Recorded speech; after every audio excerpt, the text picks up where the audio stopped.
اعوذ باللہ من الشیطان الرجیم بسم اللہ الرحمن الرحیم الحمد للہ رب العالمین الرحمن الرحیم مالک یوم الدین ایاک نعبد و ایاک نستعین اهدنا الصراط المستقیم صراط الذین انعمت علیہم غیر المغضوب علیہم ولا الضالین۔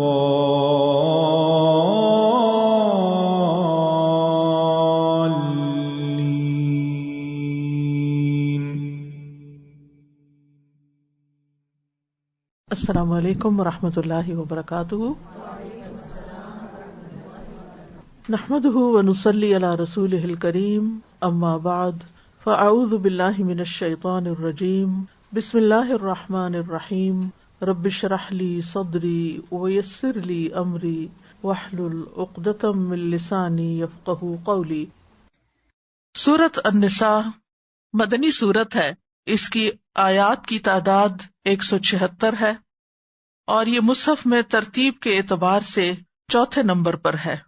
یہ سورت الممتحنہ کے بعد نازل ہوئی۔ اس سورت کا آغاز یا ایھا الناس کے ساتھ ہوتا ہے۔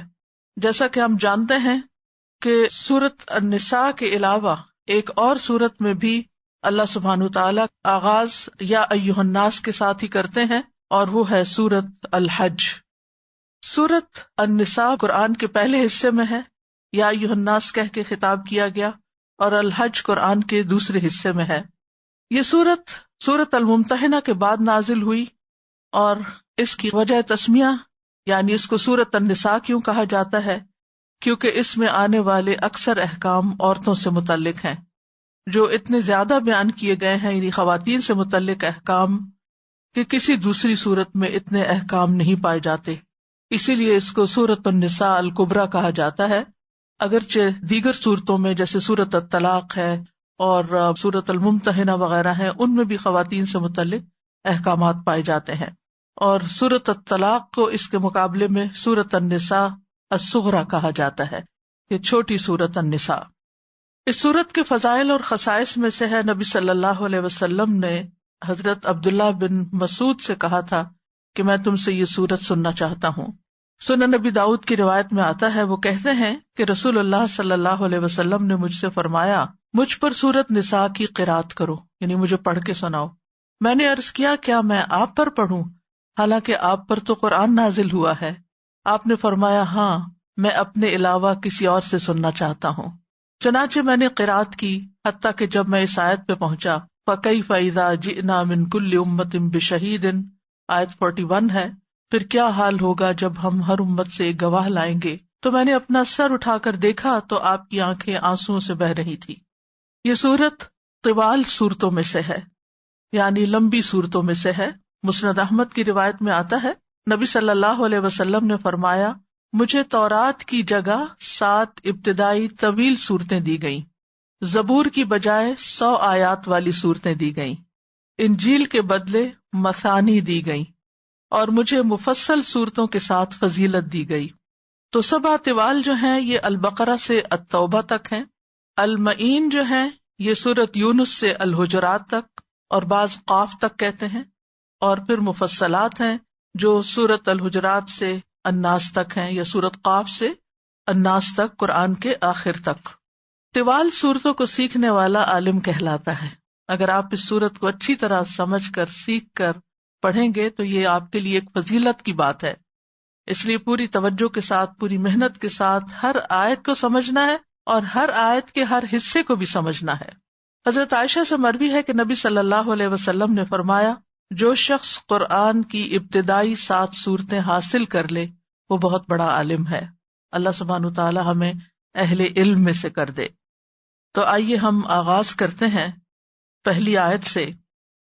اعوذ باللہ من الشیطان الرجیم بسم اللہ الرحمن الرحیم یا ایہا الناس اتقوا ربکم الذی خلقکم من نفس واحدہ وخلق منها زوجها وبث منهما رجالا كثيرا ونساء واتقوا الله الذي تساءلون به والأرحام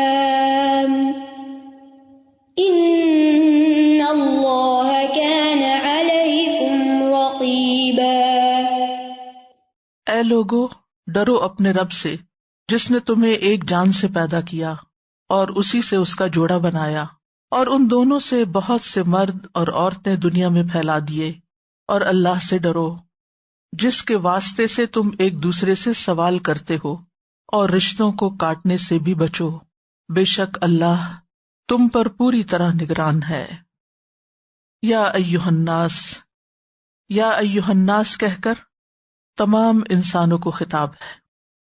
اس سورت کے نازل ہونے سے لے کر جب تک اس زمین پر لوگ باقی ہیں اس وقت تک کے تمام لوگوں سے اللہ سبحانہ وتعالی خطاب فرما رہے ہیں. کسی ایک خاص قبیلے یا قوم کے لیے یہ خطاب خاص نہیں، صرف مسلمانوں کے لیے بھی نہیں، بلکہ تمام انسانوں کو دعوت دی جا رہی ہے، جو بھی قرآن سن رہے ہیں، جو بھی قرآن پڑھ رہے ہیں، اور جو آئندہ اس کو پڑھیں اور سنیں گے. یا ایھا الناس اتقوا ربکم، اے لوگو اپنے رب کا تقوی اختیار کرو، اپنے رب سے ڈرو. تقوی کا لفظ عام طور پر ڈرنے کے معنوں میں ترجمہ کیا جاتا ہے، جبکہ تقوی کا لفظی معنی ہے بچنا. ایک طرف تقوی کا معنی ہے اللہ کے احکامات پر عمل کرنا، اور دوسری طرف اس کے منع کیے ہوئے کاموں سے بچنا. اور بچتا انسان کب ہے؟ جب ڈرتا ہے. تو اے لوگو اپنے رب کا تقوی اختیار کرو. یہاں ربکم کا لفظ آیا ہے جو تمہارا خالق، تمہارا مالک اور تمہارا مدبر ہے. تقوی انسان کے تمام اعمال کی درستگی کا باعث ہے. تقوی ہوگا تو ہم اپنی زبان کی حفاظت کریں گے، تقوی ہوگا تو ہم مبالغہ آرائیوں سے بچیں گے، کیونکہ سورۃ النساء میں انسانوں کے حقوق کی بات کی گئی ہے. تو تقوی ہوگا تو ہم دوسروں کے حقوق ادا کریں گے. نبی صلی اللہ علیہ وسلم نے ظاہری اور خفیہ ہر حالت میں تقوی کی تلقین کی ہے. نبی صلی اللہ علیہ وسلم نے ابو ذر رضی اللہ عنہ سے فرمایا، میں تمہیں خفیہ اور ظاہر ہر طور پر اللہ کے تقوی کی وصیت کرتا ہوں. حضرت معاذ رضی اللہ عنہ کو جب یمن کی طرف بھیجا گیا تو انہوں نے کہا، اللہ کے رسول صلی اللہ علیہ وسلم مجھے کوئی وصیت کیجیے. آپ نے فرمایا، حسب استطاعت اللہ کا تقوی اختیار کرو، ہر پتھر اور درخت کے پاس اللہ کا ذکر کرو، جب کوئی برائی تم کرو تو اسی وقت توبہ کرو، مخفی برائی کی توبہ مخفی انداز میں اور علانیہ گناہ کی توبہ علانیہ انداز میں ہونی چاہیے. تو حقیقت یہ ہے کہ تقوی ہر نیکی کی بنیاد اور ہر نیکی کی جڑ ہے اور ہر گناہ سے بچنے کا راز ہے. تقوی انسان کے اعمال کو خوبصورت بناتا ہے. ابو ذر کہتے ہیں، میں نے عرض کیا، یا رسول اللہ صلی اللہ علیہ وسلم مجھے کوئی نصیحت فرمائیے. آپ نے فرمایا، میں تمہیں اللہ کے تقوی کی نصیحت کرتا ہوں، کیونکہ تقوی تمہارے تمام معاملات کو بہت خوبصورت بنانے والا ہے.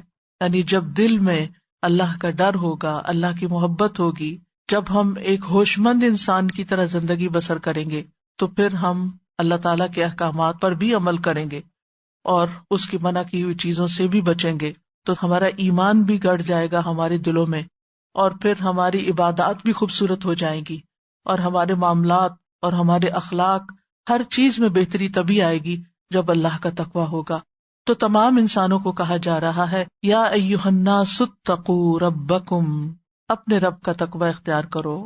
الذی خلقکم من نفس واحدۃ، جس نے تمہیں ایک جان سے پیدا کیا، یعنی جس نے تمہیں ایک نفس سے پیدا کیا، جیسا کہ سورۃ الانعام میں آتا ہے، وَهُوَ الَّذِي أَنشَأَكُم مِّن نَّفْسٍ وَاحِدَةٍ وہ ہے جس نے تمہیں نفس واحدہ سے پیدا کیا. تو تمام انسانوں کی تخلیق ایک ہی انسان سے ہوئی ہے، اور وہ انسان کون ہے؟ آدم علیہ السلام ہے. ہم سب آدم علیہ السلام کی اولاد ہیں، اس لیے باہمی ایک دوسرے پر فخر کرنا، تکبر کرنا، یہ ہمیں زیب نہیں دیتا. ہمارے اندر عاجزی اور انکساری ہونی چاہیے، اچھے اخلاق ہونے چاہیے، جس کی وجہ سے ہی انسانوں کے باہمی معاملات درست ہو سکتے ہیں، کمزوروں کو ان کے حقوق مل سکتے ہیں. اور یہ بھی یاد رکھیے کہ اول و آخر جتنے بھی لوگ ہیں، ہر رنگ اور ہر نسل کے، وہ سب کے سب بھی آدم کی اولاد ہیں. رسول اللہ صلی اللہ علیہ وسلم نے ایام تشریق کے دنوں میں خطبہ دیتے ہوئے فرمایا، اے لوگو، تمہارا رب ایک ہے اور تمہارا باپ بھی ایک ہے، یعنی تم آدم کی اولاد ہو.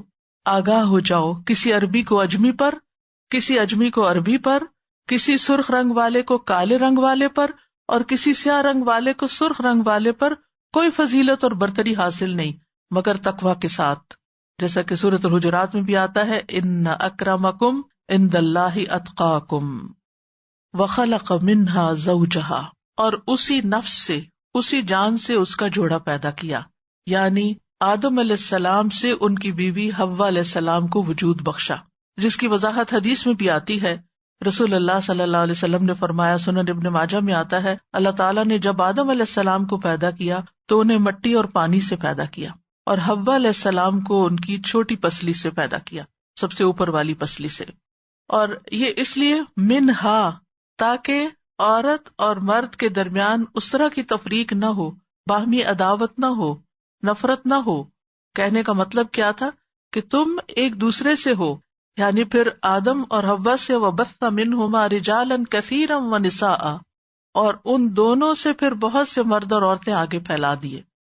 تو مرد ہو یا عورت ہو، جس کے اندر تقویٰ ہوگا وہی اللہ کے ہاں زیادہ عزت والا ہوگا. اور پھر یہ ہے کہ باہمی محبت اور احترام اور ایک دوسرے کے ساتھ تعاون تبھی ہو سکتا ہے جب دونوں کے درمیان ایک کمپینین شپ ہو. تو پسلی جو ہوتی ہے انسان کے وجود کا ایسا حصہ ہوتا ہے جو اس کے ساتھ لگا ہوا ہوتا ہے، اور اس سے ایک انس محسوس ہوتا ہے انسان کو. تو یہاں خلق منہا زوجہا، اسی سے اس کا جوڑا پیدا کیا، اور اس لیے بھی کہ تاکہ انسان اس سے سکون حاصل کرے. یعنی جوڑا ہونے کا مقصد اور مطلب کیا ہے کہ دونوں ایک دوسرے کے لیے سکون کا باعث ہوں، محبت کا باعث ہوں، تعاون کا باعث ہوں، زندگی کے مشکل سفر میں ایک دوسرے کے لیے مدد اور سہارا ہوں.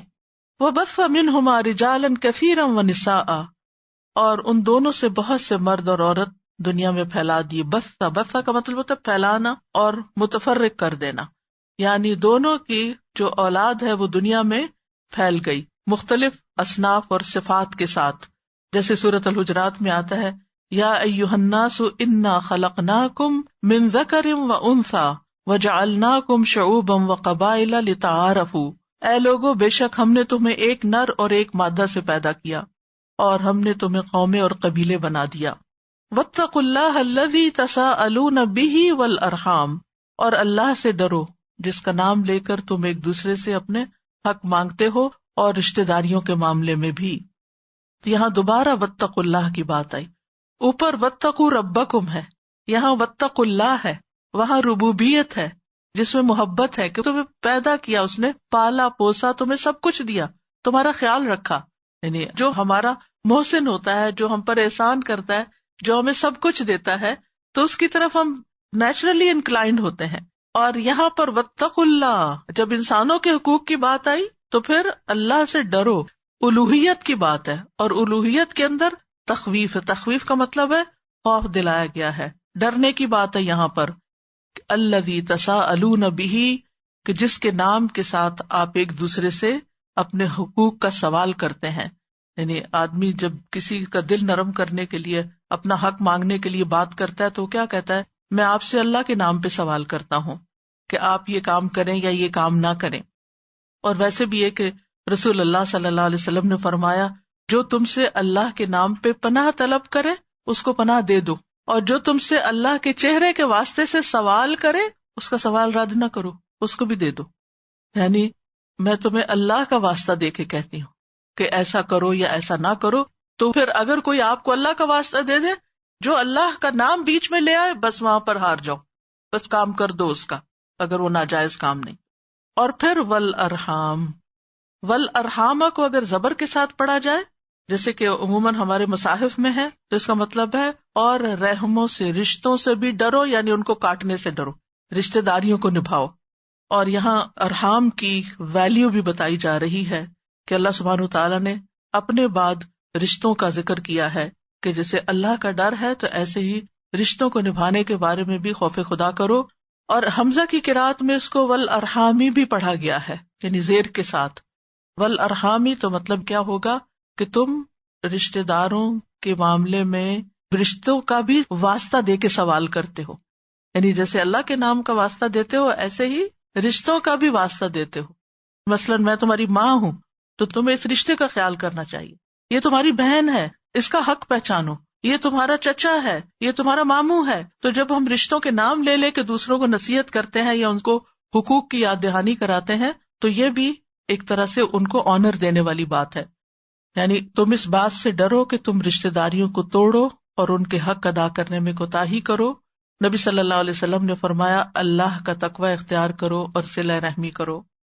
اور صلہ رحمی میں چاہے انسان صرف سلام دعا ہی رکھے، یعنی ضروری نہیں کہ روز ملاقات کرے یا ایک دوسرے کے پاس آئے جائے، حسب ضرورت. کسی کو مال کی ضرورت ہے، کسی کو عیادت کی ضرورت ہے، کسی کو کاؤنسلنگ کی ضرورت ہے، کسی کو حوصلے کی ضرورت ہے، کسی کو علم کی ضرورت ہے. یعنی جیسے جیسے رشتہ دار آپ کے ضرورت مند ہیں آپ ان کو نفع پہنچاؤ. حدیث میں آتا ہے اپنی رشتہ داریوں کو تازہ رکھو چاہے سلام کے ساتھ. یعنی اور دور بیٹھے ہزاروں میل پہ، اب آپ یہاں کینیڈا میں بیٹھے ہیں تو آپ کس طرح روز ملنے جا سکتے ہیں پاکستان یا انڈیا یا جہاں بھی بیک ہوم، تو اس کے لیے کیا ہے کہ آپ سلام دعا کر سکتے ہو، فون پہ بات کر سکتے، یہ بھی صلہ رحمی ہوگی، اس کی بھی برکتیں ہوگی. انس بن مالک کہتے ہیں میں نے رسول اللہ صلی اللہ علیہ وسلم سے سنا کہ جس شخص کو پسند ہو کہ اس کے رزق میں وسعت ہو یا اس کی عمر دراز ہو تو اسے چاہیے کہ وہ صلہ رحمی کرے. اور یہ دو باتیں ہم میں سے ہر ایک کو پسند ہیں کہ ہماری عمر لمبی ہو اور ہمارا رزق زیادہ ہو، مال زیادہ ہو، وسائل زیادہ ہو، عمر صحت زیادہ ہو اور ہم زیادہ دیر تک اس دنیا میں انجوائے کریں. ہر شخص کی خواہش. تو اس کی کیا ہے، اس کے لیے کرنا کیا ہے، رشتہ داروں کے ساتھ اچھا سلوک کر. لیکن وہ کہنا آسان ہے، کرنا مشکل ہوتا ہے. اور صلہ رحمی صرف یہ نہیں ہوتی کہ جب وہ اچھا کرے تو اچھا کرو، وہ اچھا نہ بھی کرے تو بھی تم ان کے ساتھ اچھا کرو، یعنی ڈھیٹ بن کے بھی اچھا کرو. اور کس کے لیے کرو؟ اللہ رب العزت کے لیے کرو. جس دل میں تقویٰ ہوگا اور جس دل میں اخلاص ہوگا وہ لازمی طور پر دوسروں کے حقوق کا خیال رکھے گا. اور پھر آپ دیکھیے کہ تعلقات تبھی اچھے رہتے ہیں کہ جب انسان ایک دوسرے کا لحاظ رکھے، چھوٹی چھوٹی باتوں کو ایشو نہ بنا لے، باتوں کے پیچھے نہ پڑ جائے، بحث مباحثے میں نہ پڑے، لڑائی جھگڑے میں نہ پڑے. اور اس کے لیے ایک چھوٹی سی ٹپ یہ ہے کہ جو باتیں آپ کو دوسروں میں اچھی نہیں لگتی وہ اپنے اندر سے نکال دیں، تو انشاءاللہ تعلقات خود بخود اچھے ہو جائیں. یعنی کوئی ایک طرف اچھا ہوگا تو دوسرا بھی دیکھ کے اچھا ہو جائے گا انشاءاللہ. اور اچھے اخلاق کی 10 باتوں میں سے 9 کیا ہے کہ انسان تغافل سے کام لے، دوسروں کی غلطیوں کو معاف کرتا چلا جائے، ان کے برے رویوں کو اگنور کرتا چلا جائے، اور یہ سب کچھ صرف اللہ کی خاطر کرے. ان اللہ کان علیکم رقیبا، بے شک اللہ تم پر نگرانی کرنے والا ہے. رقیب کہتے ہیں آگاہ کو، محافظ کو، جاننے والے کو. رقبہ کہتے ہیں کسی چیز کی حفاظت کے لیے مقرر ہو جانا. یعنی اللہ تعالیٰ بندوں کے تمام اقوال اور تمام اعمال پر سخت نگرانی کر رہا ہے. کوئی چیز بھی اللہ تعالیٰ سے بھولی ہوئی نہیں، چھوٹی ہوئی نہیں. اللہ تعالیٰ کی نگرانی کا تقاضا کیا ہے کہ پھر ہم وہ کام کریں جو اللہ تعالیٰ کو پسند ہے اور وہ چھوڑ دیں جو اسے پسند نہیں ہے، اور اس کو محسوس بھی کریں. اور یہ صرف اس لیے نہیں کہ گناہ کرتے ہوئے اللہ کی نگرانی کو محسوس کریں، اچھے کام کرتے ہوئے بھی. احسان کس کو کہتے ہیں؟ ان تعبد اللہ کأنک تراہ فإن لم تکن تراہ فإنہ یراک. کہ احسان کا معاملہ کیا کب ہو سکتا ہے کہ تم اس طرح عبادت کرو کہ گویا تم اللہ کو دیکھ رہے ہو ورنہ وہ تو تمہیں دیکھ ہی رہا ہے.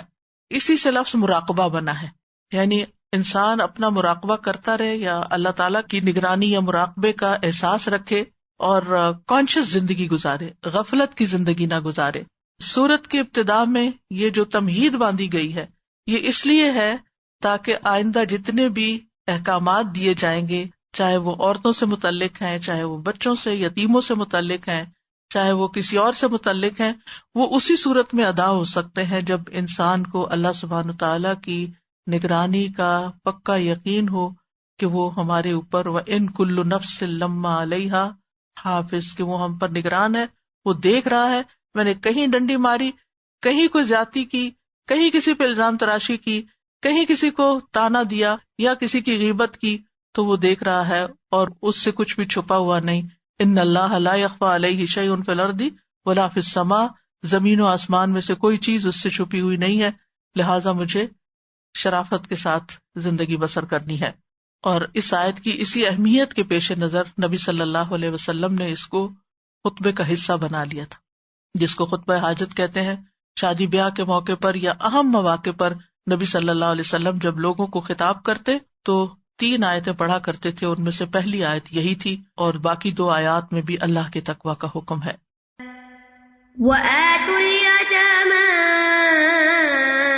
أَمْوَالَهُمْ وَلَا تَتَبَدَّلُوا الْخَبِيثَ بِالطَّيِّبِ وَلَا تَأْكُلُوا أَمْوَالَهُمْ إِلَىٰ أَمْوَالِكُمْ إِنَّهُ كَانَ حُوبًا كَبِيرًا.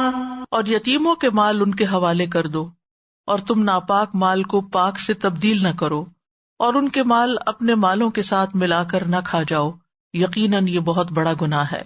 وَآتُوا الْيَتَامَىٰ أَمْوَالَهُمْ، اس صورت میں جن حقوق العباد کا ذکر ہے ان میں سے پہلا حکم ہے یہ جو یتیموں کے بارے میں ہے.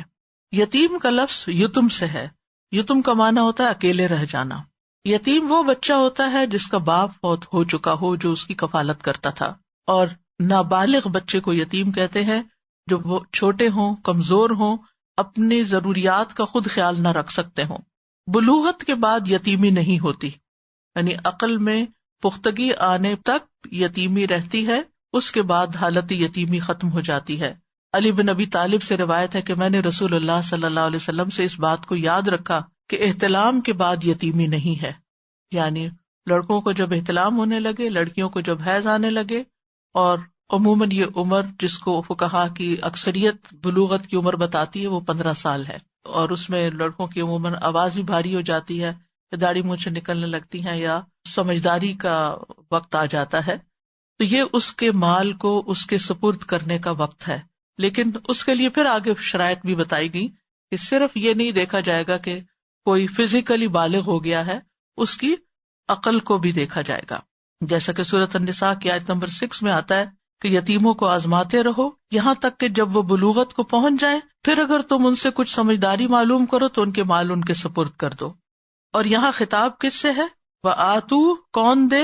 یعنی جو یتیموں کے نگران ہوں، وصی بھی کہتے ہیں ان کو، اولیاء بھی کہتے ہیں، یعنی جو اکیڈیمک ٹرمز ہیں. یتیم کے ساتھ اوور آل پورے معاشرے کو حسن سلوک کا حکم دیا گیا ہے. اللہ سبحانہ تعالیٰ نے اہل عرب کے معاشرے پر تنقید کرتے ہوئے فرمایا تھا سورۃ الفجر میں، کلا بل لا تکرمون الیتیم، ہرگز نہیں بلکہ تم یتیم کا اکرام نہیں کرتے، عزت نہیں کرتے. تو ہم سب کو لازم ہے کہ یتیم کی عزت کریں، اس کو اہمیت دیں اور اس کی ضروریات کا خیال رکھیں، اور خصوصاً جو لوگ ان کے نگران ہوں. نبی صلی اللہ علیہ وسلم نے فرمایا اپنے یا کسی دوسرے کے یتیم بچے، اپنے سے مراد ماں، جیسے ماں اپنے شوہر کے فوت ہونے کے بعد جن بچوں کو پالتی ہے جو یتیم ہوتے ہیں، فرمایا اپنے یا کسی دوسرے کے یتیم بچے کی پرورش کرنے والا میں اور وہ جنت میں اس طرح ہوں گے بشرطے کہ وہ اللہ سے ڈرتا ہو. امام مالک نے شہادت والی اور درمیانی انگلی سے اشارہ کیا، یعنی ساتھ ساتھ ہوں گے. اسی طرح ایک اور حدیث میں آتا ہے جس نے کسی اپنے، اور اپنے سے مراد اپنے رشتہ دار بھی ہو سکتا ہے، یا دوسرے آدمی کے یعنی غیروں کے یتیم بچے کو اپنے ساتھ ملا لیا، اپنے گھر رکھ لیا، یہاں تک کہ اللہ اسے غنی کر دے تو اس کے لیے جنت واجب ہو جاتی، یعنی اتنا اجر ہے. پھر اسی طرح مسند احمد کی روایت ہے، آپ نے فرمایا جو شخص مسلمان ماں باپ کے کسی یتیم بچے کو اپنے کھانے اور پینے میں اس وقت تک شامل رکھتا ہے جب تک وہ اس مدد سے مستغنی نہیں ہو جاتا، یعنی خود نہیں کمانے لگ جاتا، تو اس کے لیے یقینی طور پر جنت واجب ہو جاتی. یعنی اتنا بڑا نیکی کا کام. اسی طرح بعض اوقات اس کو اپنے گھر تو نہیں لا سکتے آپ یا کھانے پینے میں شریک نہیں کر سکتے، لیکن ان کے لیے دوڑ دھوپ کرنا، یعنی کوئی یتیم خانہ ہے اور اس میں آپ والنٹیئر کرتے ہیں یا کسی بھی طرح یتیم کا کوئی خیال رکھتے ہیں، فرمایا بیوہ اور مسکین کے لیے دوڑ دھوپ کرنے والا ایسا ہے جیسا اللہ کے راستے میں جہاد کرنے والا، یا جیسا کہ وہ نمازی جو نماز سے نہیں تھکتا، یعنی مسلسل نمازیں پڑھے جاتا ہے، اور جیسا کہ وہ روزے دار جو کبھی روزے سے ناغہ ہی نہیں کرتا۔ اتنی ہمت کس میں ہے؟ تو یتیموں کی کفالت کب تک ہوگی؟ جب تک اللہ ان کو غنی نہ کر دے، جب تک وہ بے نیاز نہ ہو جائیں۔ تو یہاں پر کیا فرمایا گیا؟ وَآتُوا الْيَتَامَى أَمْوَالَهُمْ، اور دو یتیموں کو ان کے مال، یعنی جب وہ بڑے ہو جائیں۔ وَلَا تَتَبَدَّلُوا الْخَبِيثَ بِالطَّيِّبِ، اور خبیث کو طیب سے مت بدلو۔ کیا مطلب ہے اس کا؟ یعنی جو یتیم کا ذمہ دار ہے وہ یتیم کے مال سے عمدہ چیز لے کر اس کے بدلے میں اس کو گھٹیا چیز نہ دے۔ اسی طرح یہ معنی بھی کیا گیا ہے کہ یتیم کا مال متولی کے لیے خبیث ہے، حالانکہ وہ بالذات خبیث نہ بھی ہو، لیکن اگر اس بچے کا مال وہ لیتا ہے تو چاہے وہ کتنا ہی قیمتی ہو یہ اس کے حق میں خبیث ہو جائے گا، لینے والے کے حق میں، لیکن اپنا مال اس کا طیب ہے۔ ٹھیک ہے، یعنی اپنا طیب مال چاہے وہ گھٹیا ہی ہے کچھ، وہ یتیم کو دے کر اس کا اچھا مال نہ لو، کیونکہ جب اس کا اچھا مال تمہارے پاس آئے گا تو خبیث ہو جائے گا۔ مطلب یہ کہ اپنا دے کر اس کا مت لو کسی بھی صورت میں، اگر اس کا اچھا ہے تب بھی ٹھیک ہے، نہیں اچھا تب بھی یہ تبادلہ نہ کرو تم، اور خاص طور پر عمدہ چیز خود لے کر گھٹیا یتیم کو دینا جو ہے اس سے منع کیا گیا۔ سدی کہتے ہیں وہ لوگ اس طرح کیا کرتے تھے کہ یتیم کے مال سے موٹی تازی صحت مند بکری خود رکھ لیتے اور اس کے بجائے یتیم کو دبلی پتلی بکری دے دیتے اور کہتے کہ یہ بکری کے بدلے میں بکری ہے۔ تو اسی طرح کسی بھی چیز، چاہے لباس ہو، چاہے خوراک ہو، چاہے کوئی بھی چیز ہو، چاہے زیور ہو، جو بھی یتیم کے والدین چھوڑ کر گئے ہیں ان کو تم بغیر حق کے لے نہیں سکتے۔ وَلَا تَأْكُلُوا أَمْوَالَهُمْ إِلَىٰ أَمْوَالِكُمْ، اور نہ تم کھاؤ ان کے مال اپنے مالوں کے ساتھ ملا کر، یعنی مکس مت کرو۔ اس کا کیا مطلب ہے؟ اموالہم و اموالکم، یعنی خاص طور پر یہاں کھانے کا جو ذکر کیا گیا تو اس کا مطلب نہیں کہ ان کے آٹے کے ساتھ اپنا آٹا نہیں ملاؤ، اس کی تو آگے جا کے اجازت دی گئی ہے۔ کھانے کا لفظ اس لیے استعمال ہوا ہے کہ سب سے زیادہ تو مال کھانے میں ہی استعمال ہوتا ہے، کھانے پینے پر ہی زیادہ خرچ ہوتا ہے، اور اس کا یہ مطلب نہیں کہ انسان کہے کہ اچھا کھانے میں تو میں نہیں مکس کرتا لیکن باقی چیزوں میں اس کو مکس کر لیتا ہوں، تو اس کی بھی اجازت نہیں، کسی بھی چیز کی اجازت نہیں ہے کہ تم ان کا مال اپنے مال کے ساتھ ملا لو۔ اچھا مکس کرنے سے کیا نقصان ہوگا؟ پھر یہ نہیں پتا چلے گا اس کا کتنا ہے تمہارا کتنا ہے، اور ہو سکتا ہے کہ تم پھر اس کے مال میں سے زیادہ اپنی طرف کر کے استعمال کر جاؤ۔ انہ کان حوبا کبیرا، بے شک یہ بہت بڑا گناہ ہے۔ حوب حابا یحوب حوبن سے اسم مصدر ہے، اور یہ اس وقت بولتے ہیں جب کوئی بندہ گناہ کا کام کر لیتا ہے۔ ایک ہوتا نا اسم، ذنب، وہ بھی گناہ کے لیے آتے ہیں، اور بنیادی طور پر اونٹوں کو ڈانٹنے کے لیے یہ لفظ استعمال ہوتا ہے۔ تو یہاں پر بتایا گیا کہ یتیم کا مال ہڑپ کرنا کبیرہ گناہوں میں سے ہے۔ رسول اللہ صلی اللہ علیہ وسلم نے فرمایا، اے اللہ، میں دو ضعیفوں کا حق مارنا حرام کرتا ہوں، یتیم کا اور عورت کا۔